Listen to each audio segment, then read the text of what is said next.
वाहेगुरु जी का खालसा, वाहेगुरु जी की फतेह। आदरणीय सम्मानित मंच, सभी उपस्थित किसानों, नौजवान साथियों, मेरी माताएं, बहनें, पुलिस प्रशासन, LIU के लोग, पत्रकार बंधु और जितने भी जत्थेबंदी यहाँ पे आई है, कुछ लोग दिल्ली से नए आए आज इस धरने में। वो गाड़ी में जब KMP से उतरे तो कह रहे कि धरना यहाँ से शुरू हो गया, मगर गाड़ी से चलते रहो तो एक दिन में धरना देख नहीं सकता कोई। जो बता जा रहा है कि खाली हो गए, टेंट खाली हो गए, चले गए सब, इनको बताने दो, उनसे कुछ होने वाला नहीं है। किसान जब तक यहां से जीत नहीं होगी, किसान वापसी नहीं जाएगा। ये निश्चित कर दिया किसान ने कि हम जीत के ही हमसे वापसी जाना है, बगैर उसके नहीं जाना। लोग यहां पे गर्मी, ये कहते हैं कि दिल्ली के लोग के किसान जब गर्मी पड़ेगी, फसल की कटाई होगी तो किसान वापसी चला जाएगा। इनको ये नहीं पता, जो बेवकूफ लोग दिल्ली में रहते हैं, ये जो नेता लोग जो दिल्ली में रहते हैं, जो अधिकारी हैं, उनको ये नहीं पता कि गर्मी नहीं होगी तो तुमको खाने के लिए कनक नहीं मिलेगा, अनाज नहीं मिलेगा। वो गर्मी से ही तो पकता है। जब गर्मी 40 डिग्री से ऊपर जाएगी तो जब भी अनाज पैदा होता है, जब भी हमारे नहरों में पानी आएगा, बर्फ पिघलेगी तो पानी आएगा। और हम तो आदी हैं, गर्मी यहाँ पे है, हम गांव में जाएंगे तो गर्मी वहां पे भी रहेगी। हमने कहा कि आप बातचीत करो, जो हमारे मसले हैं उन मसलों का समाधान करो। ये तलाश मत करो कि किसान यहां से चला जाएगा। जो लोग, जो माताएं, बहनें, जो नौजवान इस तपती हुई गर्मी में यहां पे रहेगा, आने वाली 3 पीढ़ियों तक आपसे हिसाब लेगा। वो 3 पीढ़ी तक आपसे हिसाब लेगा। जो यहां पे तपेगा, वो समझते हैं कि वो आपके गुणगान करेगा वहां पे जाके। जो यहां से गुस्सा लेकर जाएगा, जो तपन यहां पे वो महसूस करेगा, जो ठंड यहां पे महसूस करेगा। 250 से ज्यादा लोग हमारे किसान शहीद हो गए, और आप समझते हैं कि ये यहां से ऐसे ही चला जाएगा और आपकी जीत हो जाएगी। जाएंगे या पूरा हिंदुस्तान भर में जो हमारे जत्थेबंदी हैं, ये पूरे हिंदुस्तान भर में प्रोग्राम लगे हुए हैं, जाएंगे जगह जगह पूरे हिंदुस्तान भर में। इनके मसले एक ही हैं। किसी भी किसान से अगर बात करेंगे तो उसका मसला है कि MSP से कानून बने, जो मिनिमम सपोर्ट प्राइस है उसके कम पे हमारी फसलों की खरीद ना हो। 3 बिल जो भारत सरकार लेकर आई, उन बिलों को वापसी करो। आगे जो बातचीत होगी, जो हमारी कमेटी है, जो हमारी जत्थेबंदी है, उनसे बातचीत करो। यह भी पूरा बहाना ढूंढ रहे हैं, अभी तलाश कर रहे हैं कि 100 दिन हो गए, अभी चले जाएंगे वापसी। पिछले 15 दिन से सरकार चुप थी। अभी एक तलाश इन्होंने करवाई के गांव के लोगों को इनके खिलाफ इकट्ठा करो, एक माहौल बनाओ। और वे 50-100 लोग जो गांव के भी नहीं हैं, वे बाहर से आके गांव में रहते हैं, जो वर्कर है किसी पार्टी के, बयान कर वो न्यूसेंस कर रहे, मतलब अपने लोगों को इतना कमजोर मान रहे कि वे कुछ नहीं कह रहे, तो आप इन पर डले पत्थर फेंकोगे। तो इसका मतलब आज हमारी समझ में आता है कि कश्मीर के अंदर जवानों पर पत्थर फेंके जाते हैं, और दिल्ली जो सबसे सुरक्षित जगह है वहां पे किसानों पे पत्थर फेंके जाते हैं। उनका तालमेल आपस में मिला हुआ है। जो जवान पर पत्थर फेंकता है और दिल्ली में किसान पर पत्थर फेंकता है, इसका मतलब वो पत्थर फेंकने वाला एक ही है, कोई दूसरा नहीं है। यही लोग पर फिकवाते हैं पत्थर, ये सियासी लोग हैं। आपको बहका के वोट लेंगे, काम दूसरा करेंगे। हजारों ट्रक उत्तर प्रदेश और बिहार से धान और गेहूं के आते हैं इस साइड में। उनको लगता है कि पंजाब और हरियाणा में MSP है, वहां पे सेलर हैं, व्यापारी खरीदता है उधर से।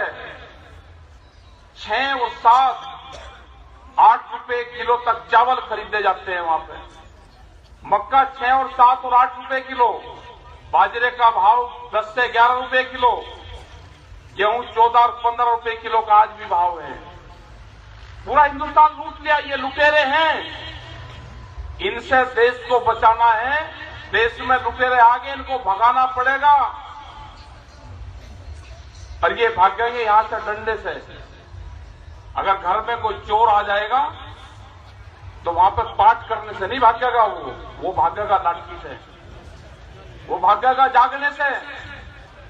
और जमीन की क्या अहमियत होती है, मैं एक सवाल आपसे जरूर करूंगा। अगर दुनिया में सबसे प्यारी चीज कोई है तो मेरी माताएं बहनें भी हैं, मेरे सभी यहां बुजुर्गवार यहां पे हैं, तो सबसे प्यारी चीज ये लगता है कि पुत्र जो होता है वो सबसे प्यारा चीज होती है। जरा हाथ उठाओ, सबसे प्यारा तो पुत्र होता है ना। हाथ तो उठाओ, सब माताओं का भी हाथ उठाओ। लेकिन मुझे एक चीज जरूर बताओ आप कि किसी बुजुर्गवार ने जितने जी अपने लड़के के नाम अपनी जमीन करी, जो प्रॉपर्टी है, जो जमीन है वो करी? जमीन नहीं करता अपने लड़के के नाम में। तो सबसे प्यारी तो जमीन हुई ना अपनी। अपने लड़के को अगर चुनना पड़े और जमीन को, तो बुढ़ा आदमी ये कह देगा कि इसको जमीन नहीं देने का, इसको नहीं देने का, जमीन पोते को दे दूंगा, इसको नहीं देने का, यही कहता है ना। तो जमीन सबसे प्यारी है। उसी जमीन पे कब्जा करने की नियत से ये बड़ी बड़ी कंपनियां आ गई। 20 साल में आपकी जमीन नहीं बचनी। जो पंजाब दिख रहा है ना कि बड़ी बड़ी टोली है, बड़े बड़े ट्रैक्टर है, पंजाब की बहुत तरक्की हो रही है। ये पंजाब की तरक्की खेत से तरक्की नहीं है। पंजाब की तरक्की है कि अगर हमारा बच्चा कोई बाहर नौकरी कर रहा है, बाहर विदेशों में वो मजदूरी कर रहा है, तो वो तरक्की इसकी दिखती है। खेत से तरक्की नहीं है। खेत का तो वही भाव आपका है, वही भाव बिहार का है, वही उत्तर प्रदेश और वही बंगाल का है। खेत से अगर आमदनी होती तो बिहार का किसान भी मजदूरी नहीं करता हो यहां पर आने के। उत्तर प्रदेश की हालात आप देख लो कि वो नहीं करता। जो भी परिवार अगर आज ठीक है, जिनके 2 रुपया बाहर से नौकरी पैसे के आ रहे हैं, वो परिवार ठीक है। वो परिवार अपने मकान पे पुताई और रंग करवा सकता है। जमीन से कुछ नहीं कर सकते क्योंकि हमको भाव ही नहीं मिला। आज हम कौन से भाव की लड़ाई लड़ रहे हैं? जो मिनिमम सपोर्ट प्राइस है, जो कम से कम रेट भारत सरकार ने तय करा है, आज पिछले 3 महीने से उसी चीज के लिए हम लड़ाई लड़ रहे हैं कि भाई आप हमको वही भाव दे दो। उस भाव के लिए लड़ाई लड़नी पड़ रही। अगर हम मार्केट का भाव मांग लें तो भाव तो ये देंगे ही नहीं। मार्केट का भाव था, जो टिकैत साहब का फार्मूला था, उन्होंने हमेशा उस फार्मूले पर लड़ाई लड़ी। दिल्ली के अंदर 1988 में जब 5-6 लाख आदमी लेकर दिल्ली के वोट क्लब पर रहे, तो उस टाइम पे भी उनका फार्मूला था कि 1967 को आधार वर्ष मान के हमारी फसलों के भाव तय कर दो। 1967 में 3 क्विंटल गेहूं कनक बेच के हम 1 तोला सोना खरीद सकते थे। आज दे दो हमको।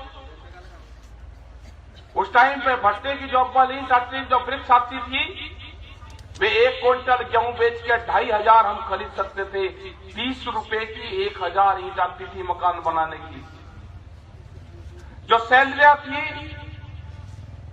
वो 1 महीने की सैलरी में 1 क्विंटल गेहूं नहीं खरीद सकते थे। आज कहां गए? आज पन्ने का भाव 50 रुपए है, तो इसका मतलब गेहूं का भाव 18,000 रुपए क्विंटल होना चाहिए था। किसान ने रात टूट कर नहीं खाया कि उसने रात टूट कर खाया और उसने नुकसान करा दे इसका। ये सारा हमारे जो बुजुर्गवार थे, उनको तो लगाव रखा कि आप खेती क्यारी में रखो, पढ़ाई आपको नहीं करनी। आपके हमारे हिसाब किताब में बुजुर्गवारों के साथ में धोखा करा गया है हमारे। ये आंदोलन तो अगर पूरा देश जिस तरह से आज खड़ा हुआ है, अगर 88-90 के दशक में ये पूरा देश खड़ा होता तो आज इसका रास्ता बैठ जाता पूरा का पूरा। लेकिन आज भी जिस तरह से पूरा पंजाब की 30 जत्थेबंदी ने इकट्ठा होकर जो अलग अलग लड़ाई अलग अलग झंडों के नीचे लड़ती थी, वे सब आज इकट्ठे हुए, पंजाब में अगुवाई करी, हरियाणा उत्तर प्रदेश साथ में इकट्ठा हुआ, उसके बाद में राजस्थान और पूरे देश को जोड़ने का काम करा गया। आज ये लड़ाई पूर्ण रूप से उस मुकाम तक जाएगी जो हमारे बुजुर्गवार थे, जो उनकी बात थी, जो उनके मसले समाधान नहीं हुए थे, जो हम पिछले 50-60 साल से घाटे की खेती करते थे, वो दिन अब नजदीक आना शुरू हुआ है। जिस तरह से ये मोर्चेबंदी, पूरे देश का किसान इस मोर्चेबंदी में शामिल हो रहा है, उसने कड़कती ठंड भी देखी, बरसात भी देखी, अब गर्मी भी देखेगा, आने वाली बरसात भी देखेगा, और जो मसलों का समाधान होगा वो सर्दियों में होगा। उसकी तैयारी आप लोगों को करनी होगी। ये नहीं है कि 1 महीने में 2 महीने में समाधान हो जाएगा। ये धरने हमको अक्टूबर नवंबर तक चलाने पड़ेंगे। हमारे मसलों का जो समाधान होगा वो जाके नवंबर और दिसंबर में होगा, ये ध्यान रख लेना। हमको तैयारी जो 2021 का जो साल है, ये आंदोलन का साल है 2021, इसके लिए हमको चैन से नहीं बैठना। 1 साल अगर ये किसान आंदोलन कर लेगा तो ये हमारी जमीनें बच जाएगी, बड़ी बड़ी कंपनियां ये यहां से देश छोड़कर चली जाएगी। इतने बड़े बड़े गोदाम इनके बन चुके हैं यहां पे, ये जितना पंजाब और हरियाणा ये पैदा करता है ना, गेहूं कनक जो धान आप पैदा करते हो, इतने बड़े बड़े गोदाम हैं कि पूरा का पूरा खरीद के भर लेंगे और यहां पे भूख में व्यापार होगा, रोटी तिजोरी में बंद होगी, अनाज पे व्यापारियों के ताले लगेंगे। भूख कितनी लगेगी, भूख के आधार पे देश में व्यापार तय होगा, कीमतें तय होगी। हमें उसकी लड़ाई लड़नी है। जो गरीब आदमी है वो क्या करेगा? महंगाई का क्या हाल है? सिलेंडर का क्या रेट है? डीजल कहां जाएगा? क्या उस हिसाब से फसलों की कीमतें बढ़ रही? नहीं बढ़ रही। तो ये लड़ाई हमको लंबी लड़ाई चलनी पड़ेगी। हमको लंबी लड़ाई की ही तैयारी करनी पड़ेगी। हताश होने की जरूरत नहीं है। ये बहुत चाल चलेंगे। हमारा मनोबल डाउन करने की कोशिश करेंगे। हमको अपना मनोबल डाउन नहीं करना। हमको तैयारी लड़ाई की करनी है और जीत उसी की होती है जो दूसरे के उस पर नजर रखेगा कि मुझे वहां तक जाना है। ये नहीं कि मुझे बचाव करना है, वो मेरे घर पर आक्रमण करेगा और मैं बचाव की मुद्रा में रहूंगा। नहीं, ये किसान तेरे घर तक जाएगा, तेरे पार्लियामेंट तक जाएगा। किसान मंडी की व्यवस्था हो चुकी है। आने वाले टाइम पे पार्लियामेंट के अंदर धान और गेहूं की बिक्री होगी, उसके लिए दिल्ली तैयार रहना। हमारी नई मंडी होगी, नई मंडी का स्थान पार्लियामेंट होगा। यहाँ के प्रधानमंत्री ने कहा है कि किसान अपनी फसलों को कहीं पे भी बेच ले। हमने मंडी की व्यवस्था कर ली। या तो हमारी फसलें एमएसपी में बिकेगी, नहीं तो जहाँ पे हमारे फसलों के रेट तय हुए हैं, हमारी फसलें पार्लियामेंट के गेट पे बिकेगी। नई मंडी देश से किसान ने तय कर दी है। दिल्ली सरकार कान खोल के सुन रही है। किसान भी वही है, ये मजदूर भी वही है, ये ट्रैक्टर भी वही है। ये फेर चलेंगे। तारीख जब भी संयुक्त मोर्चा तय करेगा, अपने धान और गेहूं, अपनी फसलों को लेकर दिल्ली की तरफ फेर चलेंगे। होशियार रहना दिल्ली। जितने भी आप तारबंदी और किलेबंदी करेंगे, इनके सबके इंतजाम है हमारे पास में। आप करो तारबंदी, इन तारबंदियों का इंतजाम है हमारे पास में। 1 रिजाई और 4 कंबल उसके ऊपर तार के ऊपर गिरेंगे, हमारे लोग पार करेंगे उसको। कुछ नहीं रोक सकते। ये सब इंतजाम कर लिया हमने। या तो हमारे फसलों के भाव मिलेंगे या पार्लियामेंट की मंडी बनाई जाएगी। हमको झूठा फंसाया गया लाल किले के ऊपर। लाल किले पर हमारा कोई कॉल नहीं थी। हमको जाना है तो पार्लियामेंट पे जाएंगे। जिस दिन संयुक्त मोर्चा तय पे जाएगा। 2002 में भी पार्लियामेंट के ताले लगाए, इन्हीं किसान ने अपनी फसलें 2002 में भी फूकी। आप अपनी सिक्योरिटी बढ़ा लेना, ये किसान आएगा पार्लियामेंट पे, जिस दिन संयुक्त मोर्चा तय करेगा, जिस दिन हम अपने सुझाव देंगे संयुक्त मोर्चे को, ये जिस दिन तारीख तय करेगा, अपनी फसलें किसान दिल्ली लेकर जाएगा। आप अपनी मीटिंगें चलाते रहो, आपका बढ़िया संगठन यहाँ पे है। और पूरे पंजाब की जिस तरह से जत्थेबंदी आ रही है, हरियाणा की जो खाप पंचायतें हैं उन्हें पूरी मोर्चेबंदी के साथ में समर्थन दिया है, क्योंकि खाप पंचायत कोई लड़ाकू फौज नहीं है, खाप पंचायत भी किसान हैं, नुकसान उनका भी है। ये जो आपस में तालमेल बिठा है ना, इस तालमेल को नहीं बिगड़ने देना। आज भी कुछ लोग चाहते हैं, आज भी कह रहे जी ये सरदार, इनका क्या मतलब जी, आप बगल हटाओ जी, आप बगल हटो जी। बताओ ये कौन सा गणित है भाई? ये कह रहे ये तो बड़े किसान है जी, आप छोटे किसान हो जी।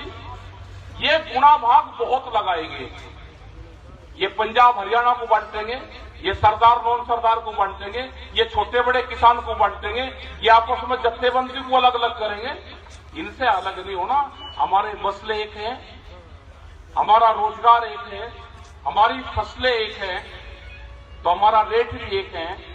हम जहां पर बेचेंगे उसका पैसा भी करेंसी, इंडियन करेंसी हमको मिलेगी। तो जब सारे मसले एक हैं तो हम अलग कैसे हो सकते हैं? हमारा झंडा अलग हो सकता है, हमारी विचारधारा एक हो सकती है, हमारे मसले अलग नहीं, विचारधारा कोई भिन्न हो सकती है हमारी, लेकिन मुद्दा हमारा एक है।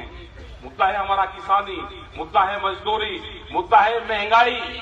उसके खिलाफ ये आंदोलन है। और ये आंदोलन करीब 5-6 लाख लोग आज भी दिल्ली के चारों तरफ हर बॉर्डर पर बैठे हुए हैं। ये कहेंगे कि वहां से हट गए, उस वाला मोर्चे से हट गए, आप भी चले जाओ जी। कहीं से नहीं हटा।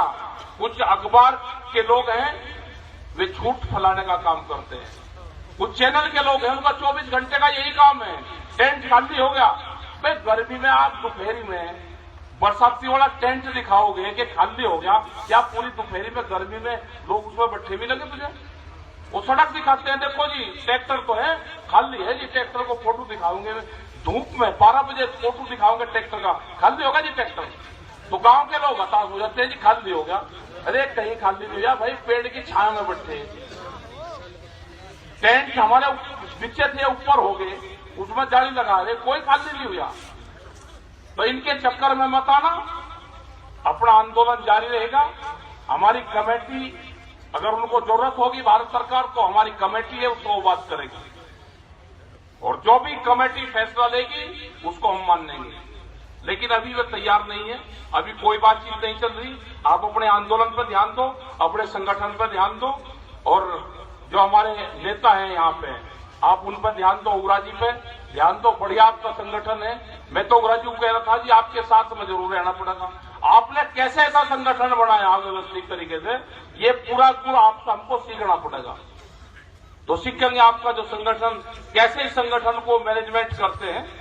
बढ़िया आपका संगठन है, और ऊपरले वाले से, वाहिगुरु से ये करते हैं कि संगठन पूरे देश में इस तरह के संगठन खड़े हो और देश के किसानों का मसला सोल्व हो। क्योंकि हम अब बंगाल और पूरा तमिलनाडु, कर्नाटक, पूरे देश भर में हमारे लोग जा रहे हैं, वहां पर मीटिंग कर रहे हैं। पूरे देश का मसले यही जो 4-5 स्टेट है, जो दिल्ली के चारों तरफ है, इन्हीं को इन मसलों को सोल्व करना है। आपने बात सुनी, बहुत बहुत आपका धन्यवाद। जय हिंद, जय भारत, जय उग्रा।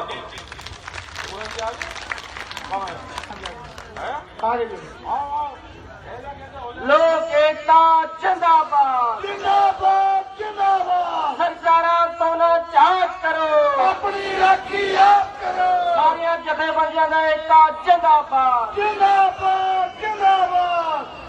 आओ यही है हमारे बड़े लीडर। ये वहां एक आधी बात कहे तो बात बहुत मजबूती से कहते हैं जब वहां मीटिंग होती है। ठीक है जी। बहुत देखो, राज्यपाल जी हुए, ये हुए, और लाखोवाल जी हैं, तो ये बहुत से लोग हैं वहां पे। सारे अब अपने में मजबूत लोग हैं पंजाब के। आओ यार, आओ।